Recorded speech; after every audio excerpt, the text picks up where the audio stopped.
नमस्कार दोस्तों, स्वागत है आपका इन डेप्थ विद जैद में। ये पॉडकास्ट है एक ऐसी जगह जहां हम हर टॉपिक को ना सिर्फ छू कर बल्कि उसे गहराई से समझने की कोशिश करेंगे। चाहे बात हो हंसी मजाक की, किसी सीरियस डिस्कशन की या बहुत सारी सीख की, चाहे बात हो पॉलिटिक्स की, हेल्थ की या कल्चर की। मजा तभी आता है दोस्तों जब हम हर टॉपिक को डेप्थ पे जाके समझते हैं। तो आए शुरू करते हैं ये सफर। मैं हूँ जैद और आप देख रहे हैं in depth with Zaid. Hello दोस्तों, स्वागत है आपका इन डेप्थ विद जैद के पहले एपिसोड में। आज के एपिसोड में हम डिस्कस करेंगे इंडियन एजुकेशन सिस्टम को और कैसे एजुकेशन एक बंदे की लाइफ में, एक इंसान की लाइफ में बहुत इंपॉर्टेंट रोल प्ले करता है। इस डिस्कशन के लिए हमारे साथ आज एक ऐसी शख्सियत है, पिछले 20 साल से इस प्रोफेशन में है और पिछले 20 साल के अपने करियर में उन्होंने बहुत सारी बुक्स को लिखा है, कई सारी बुकों का एडिट किया है, जो एक वेबसाइट के राइटर थे, एक एनजीओ के वॉलंटियर रह चुके हैं और बहुत सारे सोशल कॉजेस के साथ जुड़े हुए हैं, जिन्होंने एजुकेशन को बहुत डेप्थ में समझा है। हमारे साथ आज हैं दोस्तों प्रोफेसर रोशन वर्मा। प्रोफेसर वर्मा, आप पिछले 20 साल से प्रोफेसर हैं, टीचिंग लाइन में हैं, पर आज भी आप अपने आप को एक स्टूडेंट मानते हैं, ऐसा क्यों?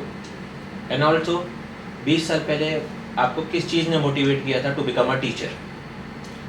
ओके, दो सवाल एक साथ।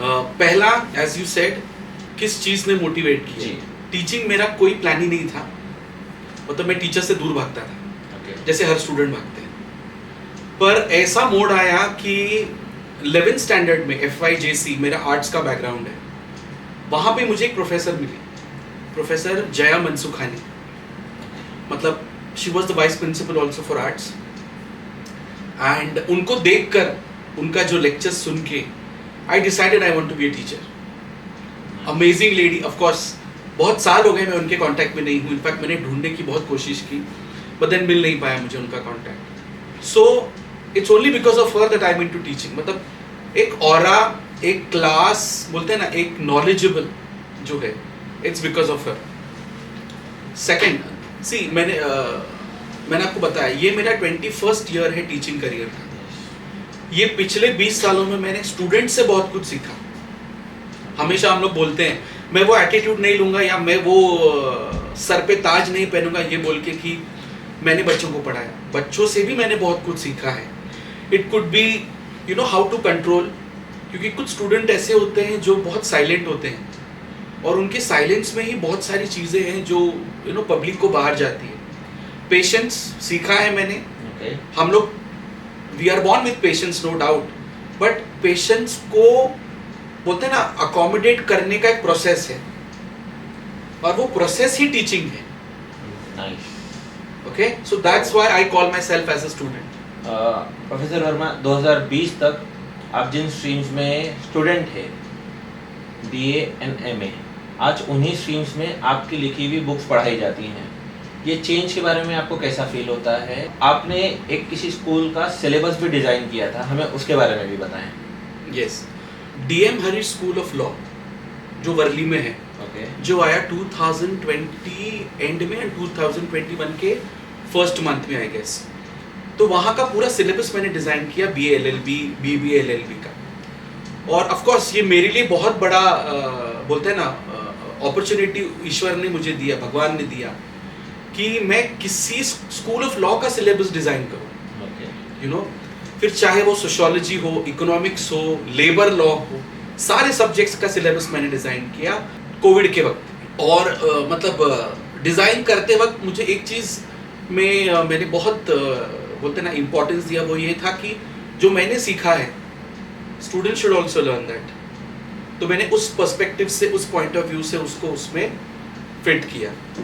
ये आपका पहला क्वेश्चन का आंसर है। सेकंड का 2005 में जो आपने बुक्स पढ़ी हैं, आप वो लिख रहे हैं यहाँ पर। लकीली मुझे 2017 या 18 में यूनिवर्सिटी ऑफ मुंबई से फ़ोन आया, डिस्टेंस एजुकेशन से, और उन्होंने मुझे बोला कि आपका रेफरेंस हमको यूनिवर्सिटी के डिटेल में से मिला है।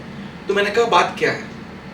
तो उन्होंने बोला सर हमारे पास BA के और मास्टर्स की कुछ बुक्स के एडिटर्स भी चाहिए और राइटर्स भी चाहिए। तो आई वाज लाइक मेरे पास कोई रेफरेंस नहीं है। दे सेड नहीं, हम आपको अपॉइंट करना चाहते हैं। And I was so happy. मैंने कहा पर मैंने कभी किया नहीं। बोले आप आइए तो सही। मैं यूनिवर्सिटी आइडॉल में मीटिंग के लिए गया और वहाँ पर मुझे पूछा गया कि आपकी स्पेशलाइजेशन क्या है। मैंने कहा मेरा स्पेशलाइजेशन इंडियन स्टडीज़ और इंटरनेशनल रिलेशंस है। तो उन्होंने बोला कि सर ये सब्जेक्ट्स है, आप इसमें से क्या करना चाहोगे। तो मैंने उनको बोला कि पहले मैं ये सब्जेक्ट्स पढ़ाना चाहता हूँ मास्टर्स को, उसके बाद I will select whether I can write it और। तो मैंने कुछ 2 साल 3 साल वो सब्जेक्ट्स पढ़ाए मास्टर्स के लिए, और फिर मैंने सब्जेक्ट सिलेक्ट किया वो मास्टर्स के सब्जेक्ट के लिए। और फिर अंडर ग्रेजुएट के बीए के कोर्सेज हैं जिनको मैंने राइट भी किया है, एडिट भी किया है, ऑथर भी किया है उसको। सो मतलब वो एक प्रोसेस था ना, वो एक प्रोसेस ऐसा था कि अपने सपनों को जीना, क्योंकि वो बुक्स हजारों स्टूडेंट्स अब रेफर कर रहे होंगे और वही किताब में मेरा नाम है। Must be a very proud moment. Yes, of course। मतलब जब मैंने सबमिट किया और जब बुक छप के मेरे हाथ में आई तो आई हैड टीयर्स कि ऊपर वाले ने मुझे ये जिंदगी में, मैं दूसरे जन्म में बिलीव नहीं करता, मैं सिर्फ एक जन्म में बिलीव करता। और इतना बड़ा मेरे लिए वो खुशी का दिन था ना कि जिस चीज़ को मैंने पढ़ा, जिसको मैं रीराइट कर रहा हूँ with my name on the books, author, editor end of course कुछ 2-3 चैप्टर्स मैंने कंट्रीब्यूट भी किए। So it was a very proud moment for me. आपने जो बुक लिखी कौन सी बेस्ट है, जो आपने पढ़ी या जो आपने लिखी है? ऑफ कोर्स मैं तो अपने काम को ही बेस्ट बोलूँगा, बट देन आई थिंक कि जो पढ़ रहे हैं they will be a better जज फॉर मी। मैंने जो पढ़ा है अपनी बीए में, उसमें मैं स्टूडेंट होते मैंने कई सारी मिस्टेक्स निकाली, स्पेलिंग मिस्टेक्स। मुझे बहुत शौक है, या मेरे अंदर वो बोलते ना एक डेस्परेस ये कि नहीं, स्पेलिंग्स में कुछ गड़बड़ नहीं होना चाहिए। तो अगर मैं कोई लेटर भी टाइप कर रहा हूँ यूनिवर्सिटी के लिए या प्रिंसिपल के लिए, लीव के लिए, I am very particular about my spellings. Spellings में मैं कभी गलती नहीं कर सकता, इसका मुझे पूरा बोलते हैं ना समझ है इस बात की। सो आई थिंक वो एक चीज़ मेरे लिए बहुत इंपॉर्टेंट है। कमेंट सेक्शन में फिर हम चाहेंगे कि जो सर की लिखी हुई बुक्स हैं उसका एक छोटा सा रिव्यू दे दें, तो हमें भी समझ में आएगा और सर को भी पता चलेगा कि उनकी बुक्स को कितना अप्रिशिएट किया जाता है। सर ISBN और ISSN नंबर करके एक चीज़ होती है, वो क्या होती है वो हमें समझाएं। ISBN और ISSN, सबसे पहले ISBN की बात करें, ये तो पुराना अपडेट, मतलब ISSN is an upgradation of ISBN। Okay. अब बुक छापना कोई बहुत बड़ी बात नहीं, आप कहीं से भी कॉपी पेस्ट कर लो जी। मगर आपका जो कंटेंट है वो किसी और का चुराया हुआ काम नहीं होना चाहिए जी। इसीलिए ISBN और ISSN नंबर होता है। अब इतने सारे कॉन्फ्रेंसेस, सेमिनार्स मैंने किए, मैंने ऑलमोस्ट 18 to 19 इंटरनेशनल कॉन्फ्रेंसेस की। मैं फॉरेन कंट्री नहीं गया अभी तक, बट ऑनलाइन, या समझो किसी कॉलेज में अगर हो रहा है, कोई फॉरेन गेस्ट आया है, उसके नाम को लेकर अगर कोई कॉलेज कर रहा है, और मतलब बोलते हैं ना कि credit, what is the credit, what is the validity of the content that you have printed. और मेरा सारा बोलते हैं ना प्रॉपर मेहनत है, ओरिजिनल मेहनत है मेरा। इनफैक्ट जब जो बुक राइटर्स होते हैं या जो प्रेजेंटेशन करते हैं अच्छे इंटरनेशनल कॉन्फ्रेंसेस में या नेशनल कॉन्फ्रेंसेस में, ये देखा जाता है कि आपका मटेरियल 12% तक अलाउड है कॉपी पेस्ट, बट उसके अलावा 88% it has to be your original. वही चीज PhD में भी सिखाई जाती है PhD स्टूडेंट्स को जी। सो ISBN और ISSN एक स्टैंडर्ड है जो कॉपी पेस्ट चीजों को अवॉइड करता है, जिसको हम लोग प्लेगरिज्म बोलते हैं जी। सो प्लेगरिज्म के लिए ही ISBN और ISSN करते हैं। आपके पास ऐसी कितनी बुक्स हैं जिसमें ISSN नंबर है? मेरे पास वो एक ISSN नंबर और ISBN का एक जमाना था। अभी के टाइम में ISSN चलता है जी। 10 साल पहले ISBN का जोर था। जी। मेरे पास ISBN भी है, मेरे पास ISSN। I guess I almost have more than 15 to 20 books. Okay. मतलब आप एक सीजन प्रोफेसर और एक राइटर हैं। You can say that. Sir, justice and care के NGO के एक वॉलंटियर, राहपार जो वेबसाइट थी उसके राइटर, और बहुत सारी वीडियोस के वॉइस ओवर आर्टिस्ट रोशन वर्मा के बारे में बताएं। वेल, जस्टिस एंड केयर एक बोलते हैं ना कोइंसिडेंस था। जी। मेरा समर वेकेशन चल रहा था जब मैं मास्टर्स कर रहा था यूनिवर्सिटी से, और मेरी फ्रेंड वहाँ पर अकाउंट्स, तो उसने कहा कि यार हमें कोई इंटर्न चाहिए। मैंने कहा किस लिए?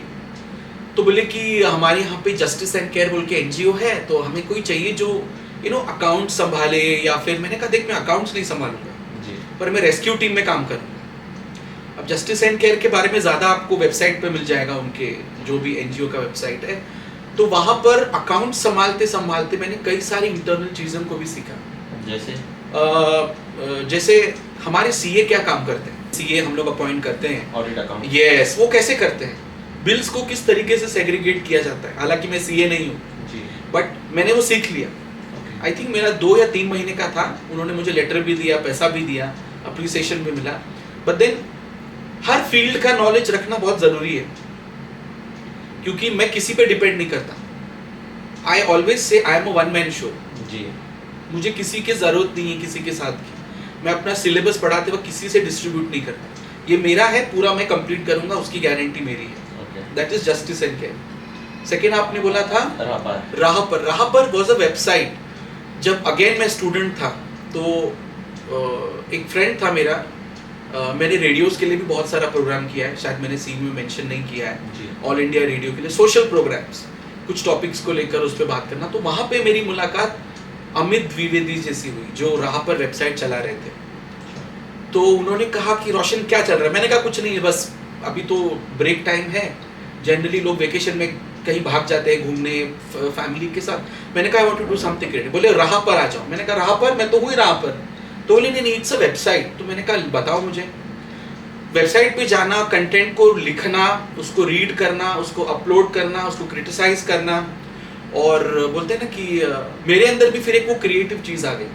क्रिएटिव चीज़ को आप सीख नहीं सकते, वो आपके अंदर ऑलरेडी होती है। इट्स जस्ट कि आप उसको डेवलप करते हैं, पॉलिश करते हैं। यस। लोग बोलते हैं ना कि क्रिएटिव चीज़ों का सेमिनार लगा है, nothing can teach you creativity. वो इनबॉर्न है, शायद किसी में ज़्यादा है, शायद किसी में कम है। बात रही वॉइस ओवर आर्टिस्ट की, मैंने कभी वॉइस ओवर नहीं सीखा जी, बट काम बहुत किया है। जैसे MBA के लिए ऑनलाइन लर्निंग, कुछ कार्टून्स के लिए वॉइस ओवर दिया है मैंने, टीवी सीरियल्स के लिए, मूवीज़ के लिए कुछ आर्टिस्ट हैं जो नहीं कर पाए डबिंग, तो उन्होंने कहा कि तुम करोगे? मैंने कहा ऑफ कोर्स। सो इसीलिए मैं कहता हूँ कि मैं एक स्टूडेंट हूँ, मैं अभी भी अपने आप को एक प्रोफेसर नहीं मानता। ऑफ कोर्स यूनिवर्सिटी एक्सेप्टेंस दे चुकी है, बट मैं नहीं मानता अपने आप को कि मैं professor, because it's a journey of life. मतलब it is very safe to say कि Roshan Verma the professor is also a student. Yes, for entire 20 years he has been learning and teaching. Yes. Not many teachers do so. Not many teachers do so, because उनको पता ही नहीं होता कि उनके अंदर भी एक स्टूडेंट है। उनको लगता है कि CHB और फुल टाइम में डिफरेंस होता है। Okay. CHB होते हैं जो सिर्फ 1 घंटा 2 घंटा काम करते हैं, और वहां पे भी they start calling themselves as professors. They are professors no doubt, but they are clock hour basis teachers.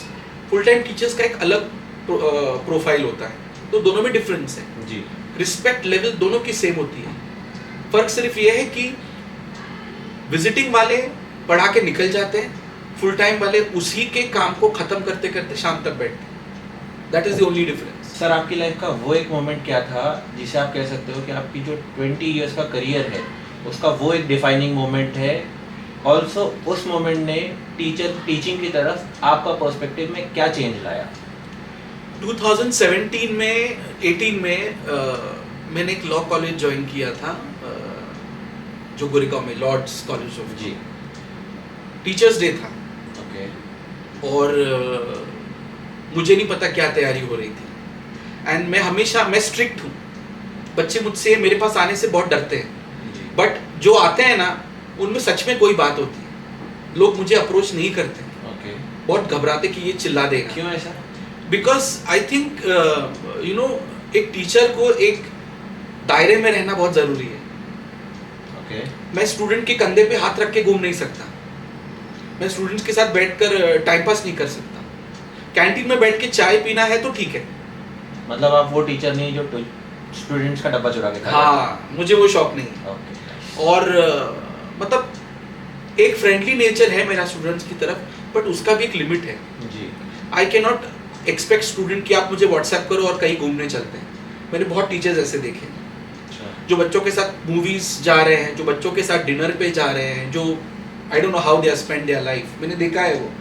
But मेरे हिसाब से I think there is a gap. I always tell my students even today कि एक gap हमेशा रहेगा जब तक आप मेरे स्टूडेंट रहेंगे। जी। प्राउड मोमेंट मेरे लिए ये भी है कि मेरे स्टूडेंट आज मेरे साथ पढ़ा रहे हैं, दे बिकम फैकल्टीज। और काम करने का बोलते ना एक मेरा कल्चर अलग है। मेरा टाइम हुआ, मैं कॉलेज छोड़ मैं निकल जाता हूँ कॉलेज से, मैं वहाँ पे बैठ के टाइम पास नहीं करता, मुझे नहीं पसंद है वो। Coming back to your question, 2 बार मुझे बेस्ट टीचर अवार्ड दिया गया। एक बार तो मुझे वो सैशे पहनाया गया। आई वॉज वेरी सरप्राइज्ड, मुझे समझ में नहीं आ रहा था कि ये क्या कर रहे हैं लोग। दूसरा मुझे बहुत बड़ा एक क्या बोलते हैं उसको, काइंड ऑफ सोवेनियर दिया गया, जिसमें आज भी मेरे पास वो है शायद सोवेनियर घर पे, जिसमें लिखा हुआ है बेस्ट टीचर प्रोफेसर रोशनबर्ग। आई थिंक मेरे जैसे टीचर्स के लिए यही 2 चीज़ बहुत बड़ी है कि कोई मेरे काम को अप्रिशिएट करे। और specially students, I love all my students, ये मैं उनको बताता नहीं, पर कहीं ना कहीं मेरे दिल में उनके लिए प्यार है, रिस्पेक्ट है, जो ऑफकोर्स एक लिमिट तक है, और मैं उस चीज़ में बहुत बिलीव करता हूँ। सर आज के टाइम पे जहाँ हमें हर चीज़ एक सिंगल क्लिक पे इंटरनेट पे मिल जाती है, इतना टेक्नोलॉजिकल एडवांसमेंट हो चुका है, क्या टीचिंग के ट्रेडिशनल मेथड्स आज भी यूजफुल हैं? मैं यूज़ करता हूँ, चॉक एंड डस्टर। यस। और बाकी टीचर्स मुझे बोलते हैं कि sir come on, you need to upgrade. I said I don't want upgradation. जी। अपग्रेडेशन नॉलेज में चाहिए, टेक्निक्स में नहीं। जी। Of course PPT, PowerPoint presentation important है, नो डाउट, मगर मुझे ऐसे लगता है कि अगर मेरा लेक्चर बोरिंग है ना, तो मुझे वो सपोर्टिव चाहिए। जी। मैं क्लास में एंटर होता हूँ, मेरा वहीं से पढ़ाना शुरू हो जाता है, और मैं वो टीचर नहीं हूँ जो वन साइडेड बात करो। मेरा स्टूडेंट का इन्वॉल्वमेंट You like होना। conversation. Yes, so because I believe in two way communication, कि ऑडियंस है तो ऑडियंस को भी बोलने का मौका देना चाहिए। जैसे फॉर एग्जांपल अभी इतना सारा चीज़ हो रहा है पॉलिटिक्स में, मेरी जो क्लास है जिसमें मैं डेली लेक्चर लेता हूँ, आई ऑलवेज आस्क देम आज की न्यूज़ क्या है वो बताओ। बुक तो मैं चाट लिया, खा लिया अपने स्टूडेंट्स डे में, बट उनको मैं क्या दे रहा हूँ? मेरा नॉलेज मेरे साथ ही जाएगा ऊपर, जी। बट स्टूडेंट्स को क्या उसका फायदा होने वाला है, वो इम्पोर्टेंट है जानना टीचर्स के लिए। मेरी पीएचडी डिग्री मेरे काम, जी। मेरा नेट सेट, मेरा क्वालिफिकेशन मेरे पास रहेगा, बट स्टूडेंट्स क्या लेके जाएंगे? वही टेक्स्ट बुक के आंसर्स। जी। सो वो अगर आगे जाएंगे, और अगर कभी किसी ने फैकल्टी या प्रोफेसर होने का सोचा, तो मैं ये नहीं बोलता कि मैं एक इंस्पिरेशन हूँ। हालांकि स्टूडेंट्स मुझे बोलते हैं कि हम स्टूडेंट थे तो आपको देख के इंस्पायर हो के आज हम टीचर्स हैं, but then I am nobody's inspiration, क्योंकि मैंने खुद को इंस्पायर किया है। मुझे किसी ने इंस्पिरेशन नहीं दिया। मेरे पेरेंट्स बहुत पढ़े लिखे नहीं हैं, तो ऐसा नहीं है कि एक एजुकेटेड फैमिली का बैकग्राउंड था। मेरे दूर दूर तक कजन्स किसी ने ग्रेजुएशन तक नहीं किया है, but I am the one whose, मैंने डबल मास्टर्स किया, मेरा पीएचडी भी चल रहा है, और ऑफ कोर्स मेरा रिसर्च वर्क इतना सारा है। प्रोफेसर वर्मा, आजकल जैसे देखने मिलता है कि कुछ कॉलेजेस और स्कूल जो होते हैं वो टीचर्स को कम सैलरी देना हो और अपने प्रॉफिट को मैक्सिमाइज करना हो, इसके लिए अंडर क्वालिफाइड स्टाफ रखते हैं। तो क्या ऐसा करके वो बच्चों के और इंडिया के फ्यूचर को खराब नहीं कर रहे? सी, मैं आपको 1991 की एलपीजी की पॉलिसी की तरफ लेके जाऊंगा जी। Liberalisation, privatisation and globalisation. और अभी के टाइम में मैं आपको बोल रहा हूँ कि एजुकेशन का जो हालत है, जी। आई एम श्योर सभी को पता है, मैं कुछ ओपनली बोलूँगा नहीं, ओके। मतलब कहाँ तक अच्छा है कहाँ तक बुरा है, आई गेस स्टूडेंट्स खुद जज कर सकते हैं, क्योंकि ये उस जमाने के बच्चे नहीं जिस जमाने से मैं आया, और टीचर है ना, ठीक है, स्टूडेंट्स बहुत बेटर क्रिटिसाइज कर सकते हैं हर चीज़ को। जी। आई थिंक जहाँ तक टीचर्स का सवाल है, लोगों को लगता है 2 बुक खोल लिया, उसमें जो लिखा है वो पढ़ा दिया और मेरा काम हो गया। That is not teaching. Teaching में अपग्रेडेशन लाना कितना ज़रूरी है? बहुत ज़रूरी है, अपग्रेडेशन ही तो टीचिंग है। But not many teachers do सो ना, वो जो टेक्स्ट बुक में लिखा है वो पढ़ा कर चले जाते हैं। सी, बिकॉज फिर ऐसा होता है ना कि उनके स्टूडेंट्स का नॉलेज भी उतना ही रह जाता है। जी।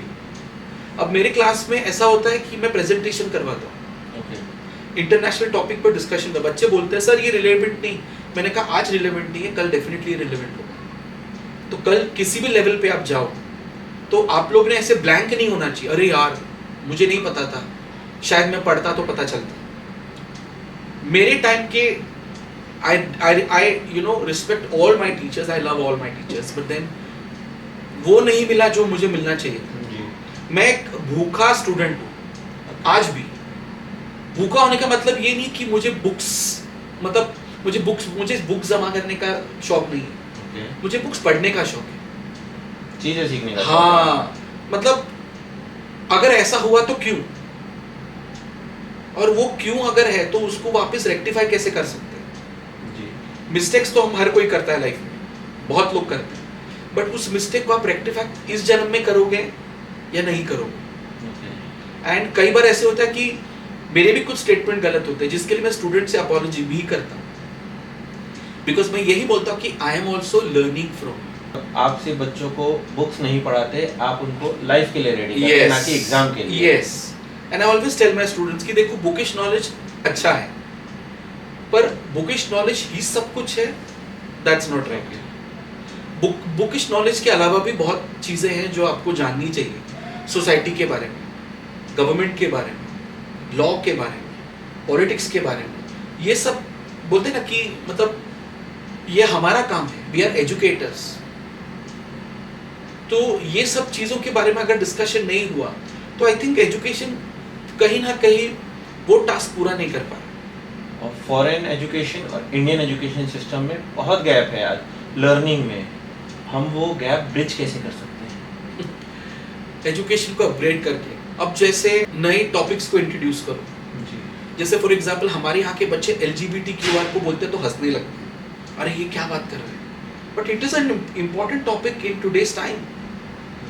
वी डोंट नो कौन किस सिचुएशन से आ रहा है, या हमें ये नहीं पता कि कौन उस पर्टिकुलर कैटेगरी को बिलोंग कर रहा है, बट हमें सबको साथ में लेके चलना है जी।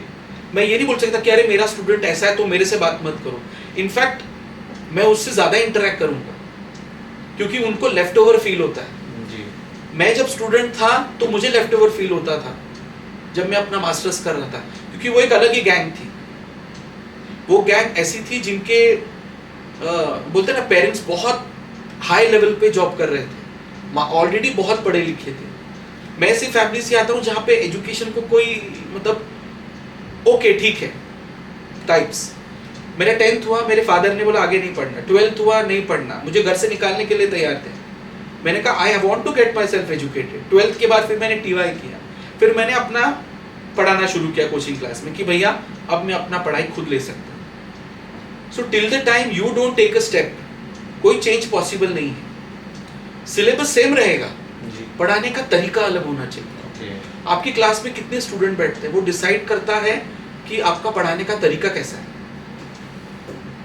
ऑफ कोर्स हम सबको कान पकड़ के नहीं ला सकते, बट क्लास में स्टूडेंट होने का मतलब ये होता है कि टीचर्स का एक पर्टिकुलर टीचर जो है सब्जेक्ट का वो कितना ज्यादा बच्चों को अट्रैक्ट कर रहा है अपनी तरफ, और वही चीज क्लास में दिखती है। सर आज के टाइम पे जहाँ not many people want to become teachers, आपको 20 साल हो गए, what is still keeping you motivated to still keep doing it?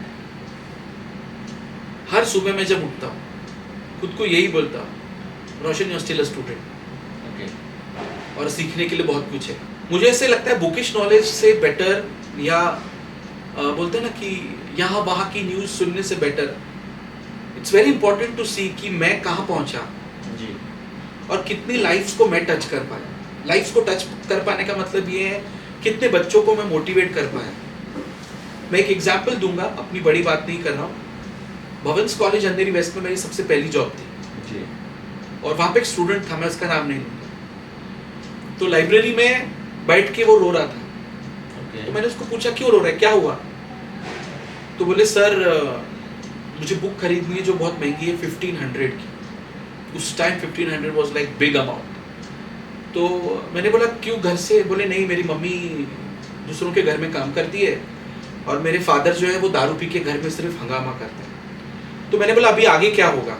बोले सर क्या होगा क्या, मुझे नहीं मालूम। तो मैंने बोला कि ठीक है मुझे थोड़ा टाइम दे। तो मेरे सैलरी चेक आया 1500 रुपये, तो मैंने इमीडिएटली बैंक में जाके जमा किया। तो अकाउंट में आ गया, तो मैंने सोचा कि क्या करना चाहिए 1500 रुपये का। I believe in charity.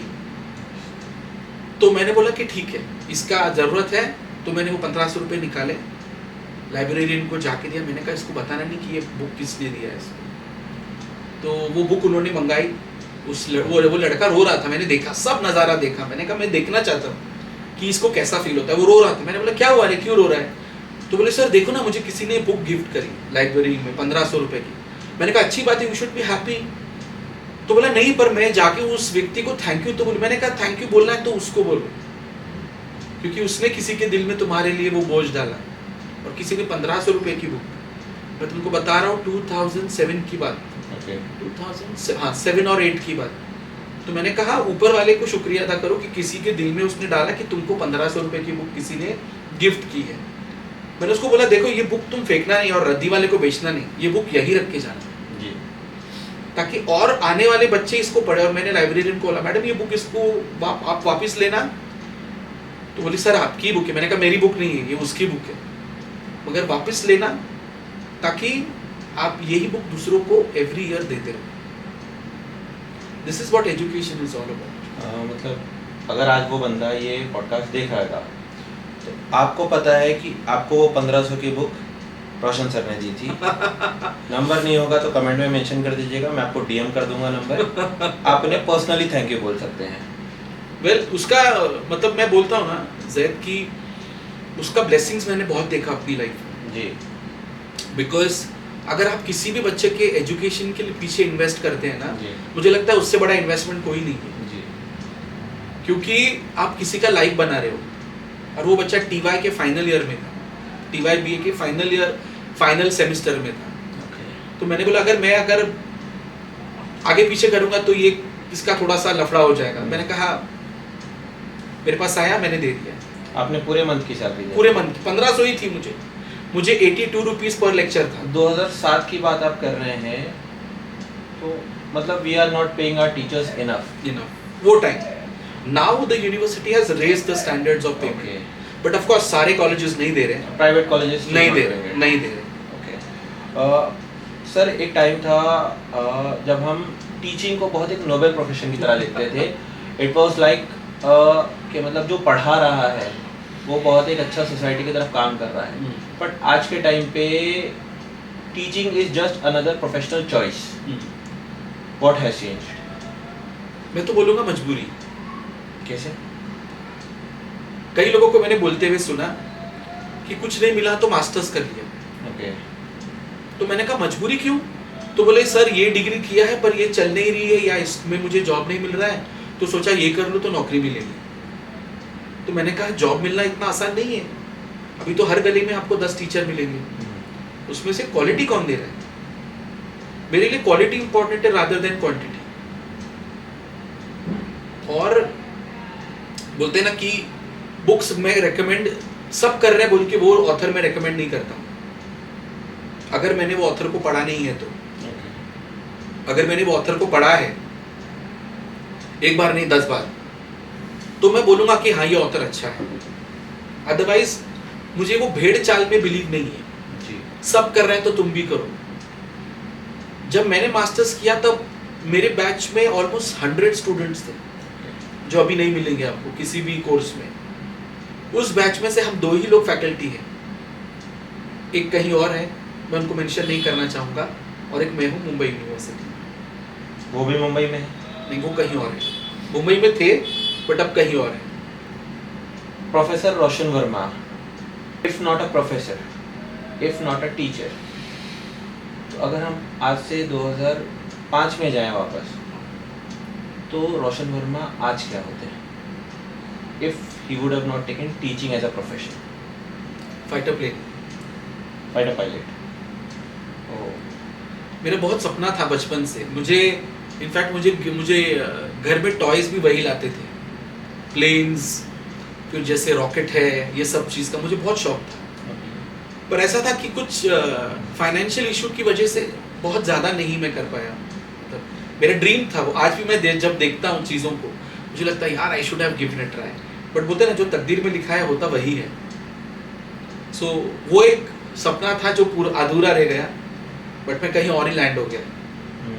मैं आपने एक सेफ लैंडिंग कर ली from a fighter pilot to a fighter teacher. You can say that. God's plan, God's purpose, God's will. Anything you would want to ask me? एक question है जो मैं आपसे पूछना चाहूंगा, सोच के जवाब दीजिएगा। Okay. Where do you see yourself 5 years down? In the coming 5 years मैं एक डिग्री और ऐड करना चाहूँगा अपने रिज्यूमे में। I would want to work थोड़ा सोशली, प्लस मैं रिसर्च वर्क पे थोड़ा काम करना चाहता हूँ, पेपर वर्क में। That means you want to contribute to education. Very I want nice. to contribute to education and to the society at a very larger scale. किस तरीके से? By education, by social, by helping some student, helping someone in that way. So basically अपनी legal profession को use करके लोगों की मदद करना चाहते हैं। Yes. Nice. Good to hear that Thank you. from student whom I know. Thank you. Sir आपसे बात करके हमें बहुत कुछ सीखने को मिला, बहुत कुछ जानने को मिला कि एक टीचर्स का दिमाग कैसे चलता है, एक स्टूडेंट के बारे में वो क्या कुछ सोचते हैं। तो हमें एक टीचर्स की लाइफ के बारे में बताने के लिए आपका बहुत बहुत शुक्रिया। Thank you for taking time from your very busy schedule Pleasure is mine. Sunday और हमारे साथ ये पॉडकास्ट करने के लिए। आपको अगर कोई और गेस्ट चाहिए जिससे हम बात करें या कोई और टॉपिक जो हम कवर करें, डू लेट अस नो कि कमेंट सेक्शन में हम क्या आगे कर सकते हैं इस चैनल को, इस पॉडकास्ट को और अच्छा करने के लिए। Thank you.